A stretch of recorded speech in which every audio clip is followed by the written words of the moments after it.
네, 여러분 반갑습니다. 7월 14일 월요일 날입니다. 오늘 계속해서 에스겔서 말씀으로 함께 은혜 나누기 원합니다. 오늘 말씀은 에스겔서 6장입니다.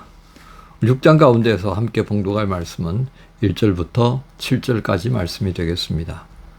여호와의 말씀이 내게 임하여 이르시되 인자야 너는 이스라엘 산을 향하여 그들에게 예언하여 이르기를 이스라엘 산들아 주 여호와의 말씀을 들으라. 주 여호와께서 산과 언덕과 시내와 골짜기를 향하여 이같이 말씀하시기를 나 곧 내가 칼이 너희에게 임하게 하며 너희 산당을 멸하리니 너희 제단들이 황폐하고 분향 제단들이 깨뜨려질 것이며 너희가 죽임을 당하여 너희 우상 앞에 엎드러지게 할 것이라. 이스라엘 자손의 시체를 그 우상 앞에 두며 너희의 해골을 너희 제단 사방에 흩으리라. 내가 너희가 거주하는 모든 성읍이 사막이 되게 하며 산당을 황폐하게 하리니 이는 너희 제단이 깨어지고 황폐하며 너희 우상들이 깨어져 없어지며 너희 분향 제단들이 찍히며 너희가 만든 것이 폐하여지며 또 너희가 죽임을 당하여 엎드러지게 하여 내가 여호와인 줄을 너희가 알게 하려 함이라. 아멘. 오늘 말씀 제목은 죄를 행한 그곳에 임하는 심판입니다. 죄를 행하는 그곳에 임한 심판입니다.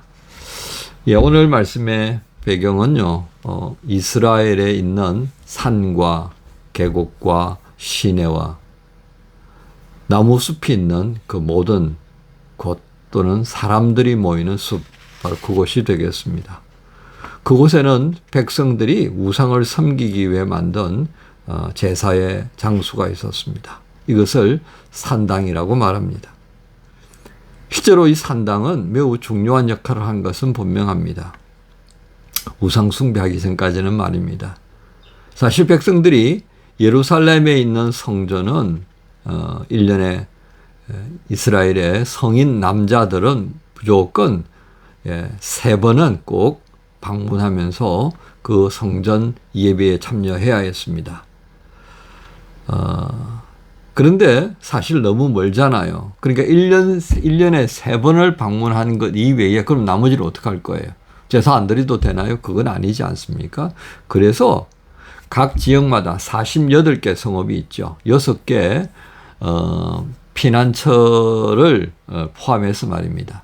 자, 그렇게 해서 이 레위 사람들이 있는 이 48개 지역에 자그마한 예배 제사를 드릴 수 있는 그런 장소들이 있었습니다. 그걸 이제 산당이라고 한 것이죠. 그렇게 해서 그곳에 살아가는 레위인들은 자연스럽게 지방 성소를 위한 봉사가 가능했다 하겠습니다.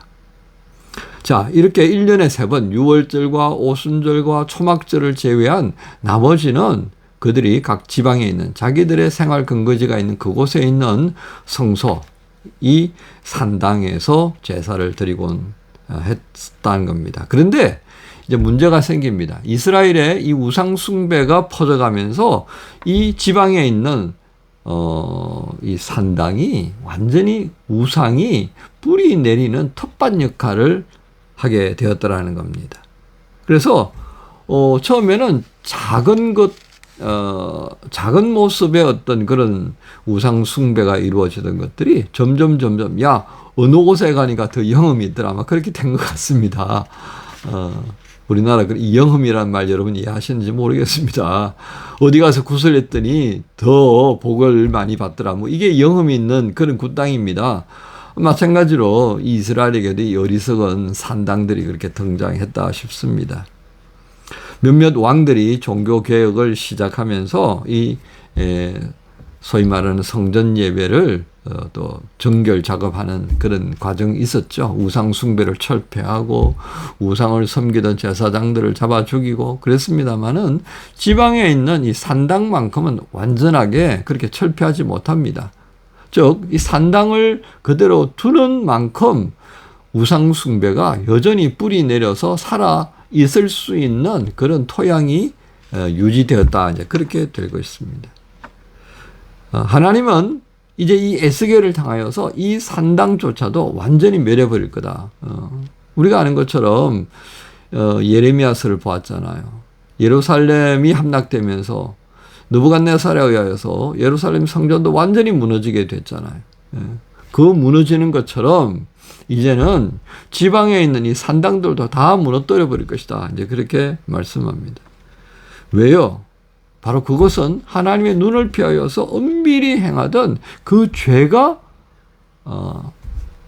행해지던 곳이었기 때문에 그 죄를 완전히 뿌리 뽑겠다는 것이었습니다. 그들은 우상을 섬기면서 복을 받고자 했던 것이 오히려 하나님의 큰 진노를 불어일으키는 그런 터가 되었다는 것을 잊은 것 같습니다. 바로 하나님 그것을 지적하십니다. 그리고 이제 이 산당을 통해서 완전히 이스라엘 백성들의 죄를 덜추어내고 그 모든 산당을 없애버리겠다고 하는데, 그런데 그런 하나님의 심판의 과정에 살아남는 사람이 있다는 겁니다. 하나님께서 살아남도록 만들겠다, 그렇게 말씀하시는 것을 우리가 보게 됩니다. 여기 9절에 보면요. 8절에 보면 그러나 너희가 여러 나라에 흩어질 때에 내가 너희 중에서 칼을 피하여 이방인들 중에 살아남은 자가 있게 할 것이다. 자, 이 살아남은 자, 하나님께서 이렇게 살아남게 한 이유가 무엇인 줄 아십니까? 10절에 그때야 그들이 나를 여호와인 줄 알리라. 내가 이런 재앙을 그들에게 내리겠다 한 말이 헛되지 아니하리라. 뭘 위한 거라고요? 하나님의 아름다운 덕을 선전하고 하나님의 그 사랑을 우리가 이렇게 덧입고 산다라고 하는 찬양과 기쁨과 영광의 증거자로가 아니라, 야, 우리가 하나님 앞에 이렇게 깽판 쳤더니 하나님이 이렇게 우리를 다 죽였다. 다 모든 것이 망가져버렸다. 하나님 정말 무서운 분. 이거 증거하려고 남겨두신다는 겁니다. 이거 얼마나 비참한 일입니까? 비통함의 정언자로 세우실 목적으로 그렇게 남겨셨다는 겁니다. 우리는 오늘 이 말씀을 어떻게 이해하고 적용해야겠습니까? 첫째는 하나님은 우리의 죄악을 결코 못 본 척 하시지 않는다는 겁니다. 그리고 그 죄를 물으실 때 어디에서 물으신다고요? 그 죄가 행해진 곳에서 물으신다라고 하는 것을 오늘 단적으로 우리에게 표현해 줍니다. 그래서 하나님은 우리가 행한 그 모든 죄의 터, 그거 보고 계신다는 거죠. 그럼에도 불구하고 우리는 어떻습니까? 하나님이 못 본 것처럼, 하나님이 안 보시는 것처럼 그렇게 살아갑니다. 왜요? 지금 당장 불벼락이 떨어지지 않으니까 말입니다. 근데 하나님은 결코 간과하시지 않는다는 것을 우리에게 말씀합니다. 여러분, 이스라엘 백성이 이렇게 하나님께서 택하시고 가나안에 옮기셨던 이유가 무엇이겠습니까? 너희는 내게 거룩한 백성이 되고 너희는 나의 제사장 나라가 되어야 한다라고 하는 이 말씀, 거기에 목적이 있습니다. 그런데 하나님의 거룩하심을 드러내는 것이 아니라 하나님은 무서운 분이야. 하나님 앞에 죄를 범하면 우리가 망한 것처럼 이렇게 될 거야 라고 하는 목적으로 쓰임받는다면 이거 얼마나 기가 막힌 일입니까? 그 증언자로 남겨진다는 것을 보면서 우리는 다시금 하나님의 불꽃 같은 눈앞에 서 있다는 사실을 우리가 잊어서는 안 되겠다 싶습니다.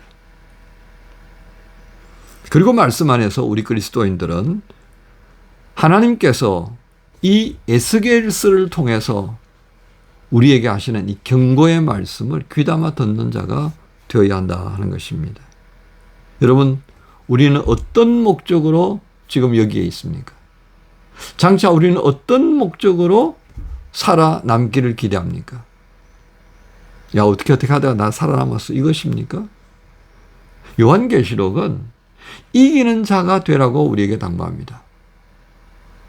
어떤 이기는 자요? 모든 사단의 악한 계획, 우리의 본성을 따라서 이렇게도 행하게 만들고 저렇게도 행하게 만드는 그 모든 유혹으로부터 말씀을 중심으로 그리스도 예수를 바라보면서 믿음을 지킨 자들이 되는 것, 이게 바로 이기는 자가 되는 겁니다. 그 이기는 자들에게는 그 해당하는 은혜를 나열하고 있는 것이 요한계시록의 말씀들입니다. 여러분, 베트남이 망한 후에 그들이 얼마나 많은 보트 피플로 남중국해를 빠져나왔는지 혹시 아시는지요? 독일에도, 한국에도. 예. 저는 기억합니다. 제가 살던 부산에도 그 보트 피플에 왔었어요. 그들은 무엇을 증언하겠습니까? 우리 베트남 망했습니다 하는 것이었습니다. 그렇습니다. 우리 그리스도인들이 이렇게 망했습니다라고 하는 증언자로 살기를 원하시지 않는 하나님이십니다. 우리가 이렇게 그리스도 예수 안에 있는 이 복음을 인하여서 우리가 이렇게 감격스럽고 이렇게 복되고 이렇게 기쁜 날들을 살아갑니다. 그 하나님을 섬기는 이 복음 안에 서십시오라고 하는 증언자가 되기를 원한다는 것 잊지 않아야겠습니다. 어떻습니까, 여러분? 오늘 월요일을 시작하는 우리의 삶의 시간과 공간 속에 죄가 일어나는 곳입니까? 아니면 그 죄를 정언한 자로 살아갑니까? 아니면 죄가 아니라 하나님의 은혜를 경험하고 하나님의 은혜를 정언하는 그런 하나님의 손길을 따라 살아가는 그런 월요일을 맞이합니까? 우리는 전자보다는 후자가 되어야겠습니다. 그러니까 죄를 행한 그곳에 임한 심판이 어떠한가를 에스겔서를 통해서 우리에게 증거합니다.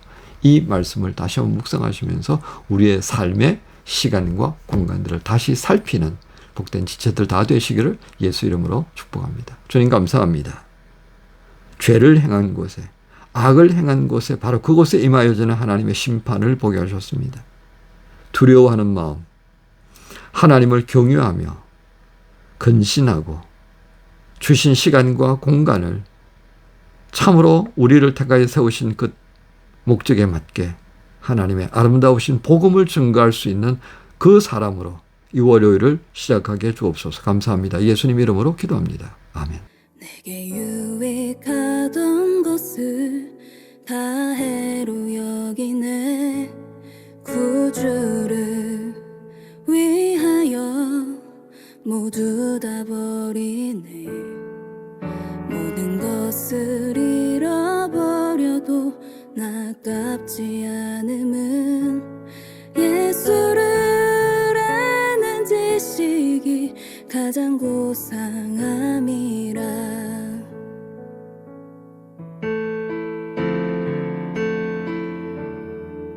육체를 신뢰하지 않고 겸손한 마음